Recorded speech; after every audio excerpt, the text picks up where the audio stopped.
ఇప్పుడే country delight యాప్ని download చేసుకోండి. Download the country delight app now. So ప్రస్తుతం నాతో పాటు ఉన్నారు లెజెండరీ యాక్టర్ రంగనాథ్ గారు అబ్బాయి. నమస్తే అండి. నమస్తే. సో కొంచెం నాన్నగారిని చూసినట్టే ఉంది. చాలా చాలా హ్యాపీగా ఉంది మిమ్మల్ని ఇలా చూడటం. ఎందుకంటే దాదాపు 350 పైగా చిత్రాలలో ఒక హీరోగా, ఒక విలన్గా, ఒక క్యారెక్టర్ ఆర్టిస్ట్గా, ఒక నాన్నగా, ఒక పెదనాన్నగా ఎంతోమందిని మెప్పించి రంగనాథ్ గారు అంటే ఒక గొప్ప నటుడు మాత్రమే కాదు, ఒక గొప్ప మనిషి.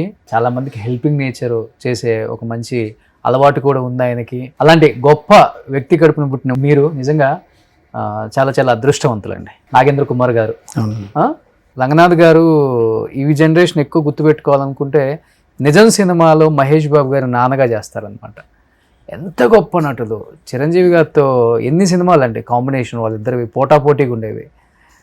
అసలుకి ఇది అదేం లేకుండా అన్ని పాత్రలు చేసేసారు ఆయన. తర్వాత సీరియల్స్లోకి వచ్చేసారు. అక్కడ కూడా తొందైన మార్క్ జనంలో గట్టిగా స్టాంప్ వేసేసుకున్నారు రంగనాథ్ గారు. ఏం చెప్తారు నాన్నగారి ఆ లెగసీ అండ్ ఆయన సినిమాలు, ఆయన బాల్యం, ఆయన కుటుంబ నేపథ్యం చాలామందికి తెలియదు. 10 years అయింది ఆయన చనిపోయి, కానీ ఆయన ఇప్పటికి మాకు గుర్తున్నారు అంటే కేవలం ఆయన సినిమాలు. బట్ ఆయన బ్యాక్గ్రౌండ్ ఏంటో మాకు తెలియదు. ప్లీజ్ ఒకసారి మీరు. Sure. Thanks Roshan garu first పిలిచినందుకు. I think it's almost 1 year. అవును, అట్లీస్ట్ కొంచెం తెలియాలి కాబట్టి నేను ఇంత ఇంట్రో చెప్పాల్సి వచ్చింది. Correct. So first of all ఆయన కడుపులో పుట్టడం అనేది ఒక మహాభాగ్యం. ఏ జన్మలో చేసుకున్న పుణ్యమో అది. ఆయన బాల్యం, ఆయన he is the first son. 4-5 brothers ఉన్నారు. సో అందులో లాస్ట్ ఒక సిస్టర్. ఆయన ఫస్ట్ పుట్టిన మనిషి. సో ఫస్ట్ పుట్టిన బిడ్డగా వాళ్ళ అమ్మ నాన్నకి ఇంకెవరు లేరు, ఫస్ట్ పిల్లలు ఎవరైనా ఉంటే చాలు, నేను పెళ్లి చేసి పంపించేసాను, నాకు నీ పుట్టిన మొదటి కొడుకు నాకు ఇవ్వు, నేను పెంచుకుంటాను, నువ్వు ఎంతమందిని కావాలంటే కనుక్కో అనేసరికి తనేంటి, మా తాతగారు అంటే మా నాన్నకి తాత మందస మహారాజ్ అని ఉండేవారు. వారి దగ్గర పర్సనల్ డాక్టర్గా ఉండేవారు. ఓకే. సో అక్కడ ఉండేసరికి మా నాన్నని పెంచుకున్నారు వాళ్ళు. సమ్మర్ హాలిడేస్లో వాళ్ళ అమ్మా నాన్న వచ్చి చూసి వెళ్ళేవారు వాళ్ళ అమ్మింట్లో. ఓకే.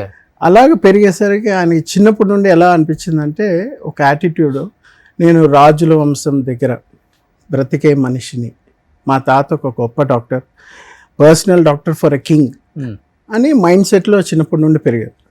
వాళ్ళ నాన్నగారు వచ్చి రైల్వేస్లో గార్డ్, వాళ్ళమ్మ హోమ్ మేకరే.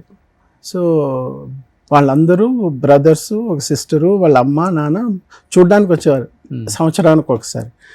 అలాగా ఉండేది వాళ్ళ రిలేషన్షిప్. ఈయన సెపరేట్గా పెరిగారు, చిన్నప్పుడు ఉండే సెపరేట్గా పెరిగారు వాళ్ళ తాత దగ్గర. ఆయన పేరు పార్థసారథి, వాళ్ళ అమ్మమ్మ పేరు నాదనాయకమ్మ.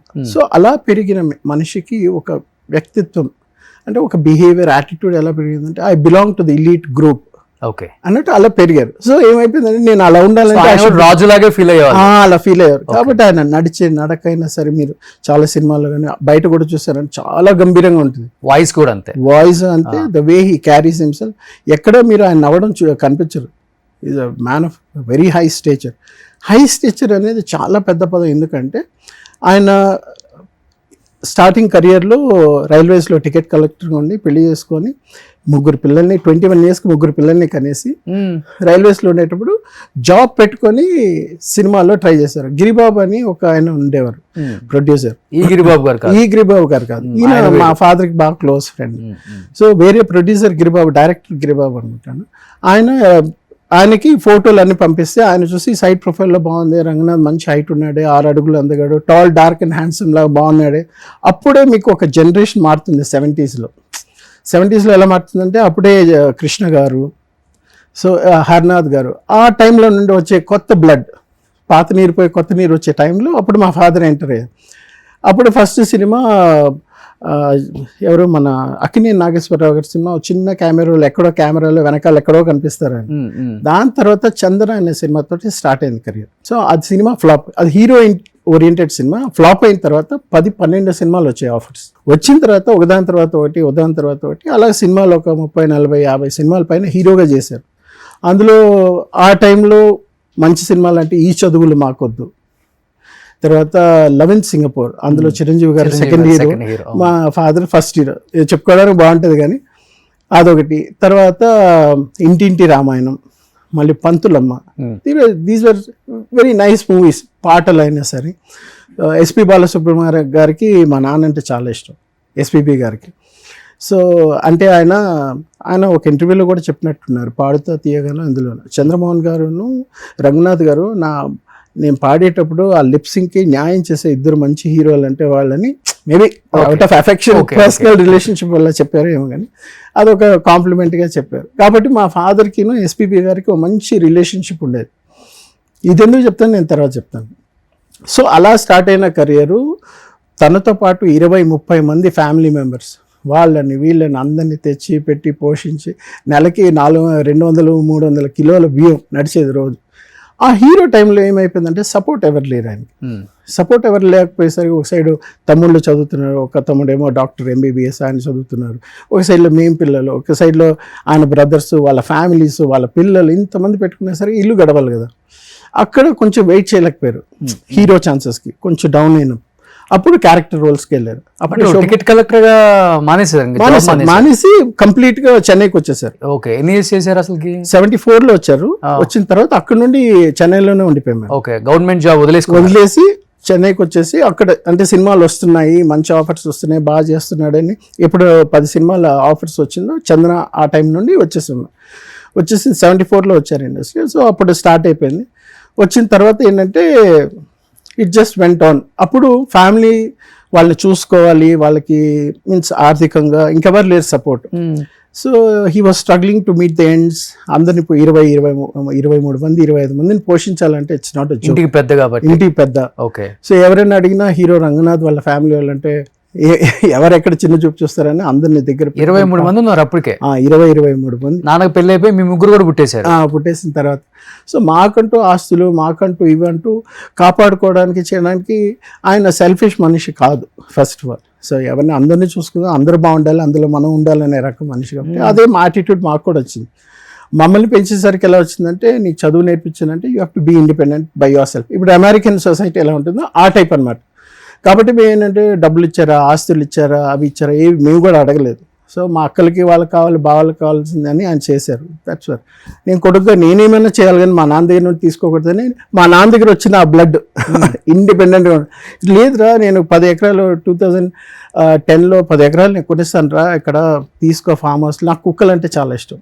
సో కుక్కల్ని పెంచుకోవాలి, మంచి ఫారిన్ నుండి కుక్కల్ని పెట్టుకోవాలంటే బ్రీడింగ్ లా చేసుకో, నీకు ఇష్టం. నేను క్రికెటర్ని యాక్చువల్లీ చెప్తాను. సో ఫస్ట్ మా ఫాదర్ది ఏంటంటే అలా స్టార్ట్ అయింది. హీరో నుండి it moved on to character roles, villain రోల్స్లో ఫస్ట్ ఛాన్స్ ఇచ్చింది కృష్ణంరాజు గారు. ఓకే. సో రంగాని 2-3 పిలుస్తారు మా ఫాదర్, అందరూ రంగాని పిలవరు. ఒకటి మన కృష్ణంరాజు గారు, లేదు రంగనాథ్ గారు అని పిలుస్తారు. ఓకే. నాగేశ్వరరావు గారు, ఎన్టీ రామారావు గారు అంతా రంగనాథ్ గారు అని పిలుస్తారు. శరత్ బాబు గారు, తర్వాత ఈయన కృష్ణరాజు గారు, రంగా రారా, అది అంత క్లోజ్గా ఉంటారు. Very few people. సో అలా కెరియర్ స్టార్ట్ అయినప్పుడు శోభన్ బాబు గారు ఒకసారి హీరో నుండి పడిపోయిన తర్వాత ఆయన ఇచ్చిన సజెషన్ ఏంటంటే, రంగనాథ్ మీకు మంచి ఛాన్స్ చెప్తాను, ఎస్వి రంగారావు గారు ఎలా అయితే క్యారెక్టర్ రోల్స్ చేశారో అలా క్యారెక్టర్ రోల్స్కి ఇక్కడ చాలా అరుదుగా ఉన్నారు. So I think you should look at that option, villain లేకపోతే క్యారెక్టర్ రోల్స్ ఇవన్నీ అన్నారు. అంటే ఓకే ట్రై చేద్దామని అప్పుడు విలన్ రోల్లో మనకి ఈయన రెబల్ స్టార్ ఇచ్చారు ఆపర్చునిటీ. అది ఇచ్చిన తర్వాత మెల్లిమెల్లిగా గువ్వల జంట అనుకుంటా ఆ సినిమా పేరు. సో అది ఇచ్చిన తర్వాత నెక్స్ట్ రజనీకాంత్ గారితో విలన్గా మెయిన్ లీడ్ విలన్గా చేశారు. కై కొడుకుం కై అని కన్నడ సినిమాలో అది చాలా హిట్ అయింది. అది తమిళ్లో తీశారు. ఆ రేవతి హీరోను, అందులో మా ఫాదర్ రేవతిని రేప్ చేసేస్తారు. లాస్ట్ ఆయన ఒక పంచాయతీ లీడరు. సో ఆయన్ని లాస్ట్లో కొట్టి చంపారు. అప్పుడు మేము కలిసాం రజనీకాంత్ గారిని కలిసి. సో అలాగే ఆయన లైఫ్ జర్నీ అలా వస్తూ మా మదర్, నాకు కరెక్ట్ డిగ్రీ అయిపోయింది, నేను అప్పుడు క్రికెట్ ఆడుతున్నాను. సో పియూసి అని ఒకటి, next reserve bank of India, తర్వాత సదర్న్ రైల్వేస్. నేను అప్పుడు పెరుగుతున్నా క్రికెట్లో చేరి. నేను చదవను, ఇంకా నాకు చదువు అంతా వద్దు అనేసి నేను 12th అయిపోయింది, డిగ్రీ కూడా జాయిన్ అయిపోయాను. సో నేను అప్పుడు క్రికెట్కి వచ్చే టైంలో డిగ్రీ అయిపోయింది. అప్పుడు మా ఫాదర్ అడిగారు, ఏరా నువ్వు సినిమాలోకి వస్తావు అంటే, what do have for me అని పెద్ద ఇదిలాగా. అంటే మనకు సినిమాల గురించి తెలియదు, ఏది తెలియదు కదా, ఆయన ఎంత కష్టపడి వచ్చారు ఎవరిని తెలియదు. పెరగడమే హీరో కొడుకుగా పెరిగాం కాబట్టి కార్లు అవి ఇవన్నీ తిరిగి బాగా స్ట్రగుల్స్ ఫేస్ చేశారు నాన్నగారు. చెన్నై బయట పెట్టలేదు ఎప్పుడు స్ట్రగుల్స్. మాతృడు కూడా ఎప్పుడు ఆయన బాధలు ఎప్పుడు పంచుకోలేదు, అసలు నాట్ ఈవెన్ వన్స్. నేను ఇలా కష్టపడుతున్నా, నాకు సినిమా లేదు, డబ్బులు కావాలి, నేను అప్పు అడగాలి. ఆయన ఫోన్లో మాట్లాడడం కానీ ఎవరితో ఒక్కసారి మేము వినలేదు. అంత గొప్ప క్యారెక్టర్ ఆయన. ఓకే, అంటే ఆ రాజుల కుటుంబంలో పెరిగొచ్చారు కాబట్టి అక్కడ వాతావరణం ఆయనకు అలానే బాడీలో కానీ. అవును, నాకు చెప్పేది ఒకటి ఏంటంటే, అంటే ఆయన చెప్పిన కొన్ని పదాలకి మాటలకి అర్థం, నానార్థం, పరమార్థం చూసుకుంటే I couldn't read between the lines what he said.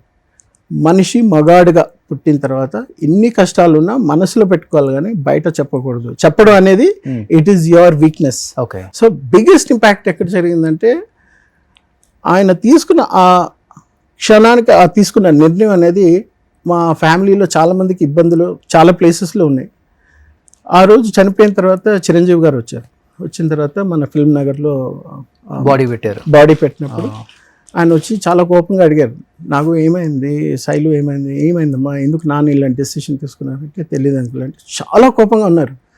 ఆయన కోపం వెనకాల అర్థం మాకు కొంచెం అర్థమైన side effects, repercussions of industry, అభిమానులు అవన్నీ మాకు తెలియదు. ఓకే, ఆయన చనిపోయిన తర్వాత ఇప్పుడు 10 ఏళ్ల తర్వాత నేను ఇండస్ట్రీలోకి వద్దామన్నా, లేకపోతే ఎవరితో మాట్లాడిన ఆంధ్ర నుండి, తెలంగాణ నుండి, ఎక్కడున్నా మా ఫాదర్ గురించి తెలిసిన వాళ్ళ గురించి మాట్లాడితే మా పైన భయంకర కోపం ఉంటుంది. ఆ ద్వేషం, కోపం ఇండస్ట్రీ వాళ్ళకి బయట వాళ్ళకి ఇద్దరు కూడా, అందరికి. ఎందుకంటే కేవలం మీ వల్లే చనిపోయారు, మీరే చంపేశారు మీ నాన్నగారు అనేది వాళ్ళ మనసులో ఉంది. కొడుకే చంపేశాడు, కూతుర్లో చంపేశారు, ఆయన టార్చర్ పెట్టారు, డబ్బులు ఇవ్వకుండా హరాస్ చేశారు, ఎన్ని పుకార్లు ఎన్ని వస్తే ఎంతమంది చెప్పుకోలేక ఆ రోజు ఇంటర్వ్యూ కూడా నేను ఇవ్వనన్నాను. కానీ మీరు ఇవ్వండి సార్ అని చాలామంది, ఒక 20-30 మంది వచ్చారు ఛానల్స్, హిందూ నుండి, ఎక్స్ప్రెస్ నుండి, చాలా మీడియాలో చాలామంది వచ్చారు. మీరు ఇప్పుడు ఇవ్వకపోతే మీరే చేశారని అపోహలు ఉంటారు, అట్లీస్ట్ ఇప్పటికైనా అర్థమవుతుంది వాళ్ళకి.